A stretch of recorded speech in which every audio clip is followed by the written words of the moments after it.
Bonjour et bienvenue dans cette vidéo d'Alcima Catalyseur Technologique.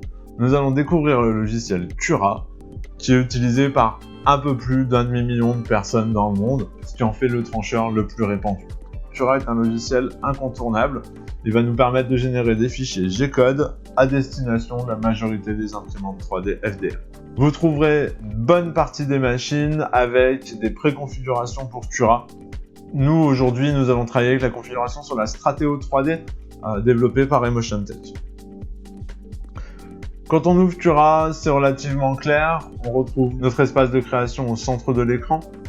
On retrouve la machine, les matériaux sur les têtes qu'on va utiliser, la qualité d'impression et le workflow, prepare, preview et monitor. Donc vraiment dans l'idée de préparer, prévisualiser et surveiller.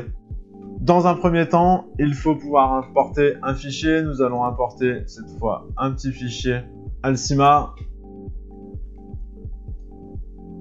à l'intérieur de mon espace de création. En double-cliquant sur la pièce, je vais pouvoir, grâce à une barre d'outils sur la gauche de l'écran, gérer la position du modèle, gérer sa dimension. On est sur une grosse machine, on va essayer de le faire un peu plus grand. Hop. Donc on va gérer sa dimension, on va gérer sa rotation, le positionnement par face et la possibilité de faire des plans miroirs. On a aussi la possibilité de pouvoir assigner la buse à tel modèle, la buse 1 à tel modèle ou la buse 2 à un autre modèle. Une fois ma pièce positionnée, je vais pouvoir choisir ma machine. Je vais pouvoir choisir ma matière que je mets sur la tête 1, le PLA, avec une buse de 0,4. Et la matière, je mets sur ma buse 2. Ça sera du BVOH avec une buse de 0,6. Je retrouve le temps d'impression dans une petite fenêtre qui s'applique sur le bas à droite. Je peux directement le sauver sans prévisualisation ou alors aller voir le preview. Je vais avoir différents modes de vue, notamment par la couleur des matériaux, par les fonctionnalités, quel type de ligne, par vitesse ou par hauteur de couche.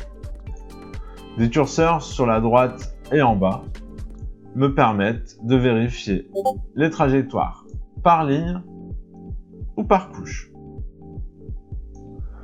Une fois que j'ai validé mes trajectoires, je vais pouvoir directement envoyer à la machine ou enregistrer sur un support amovible. La partie monitoring me permettrait de surveiller ma machine à distance et de lui envoyer des G-codes ou de faire des mises à jour. Cura est plein de potentiel, présente de gros avantages par rapport à des fonctionnalités expérimentales. Nous vous les ferons découvrir au fur et à mesure des vidéos si vous suivez notre chaîne.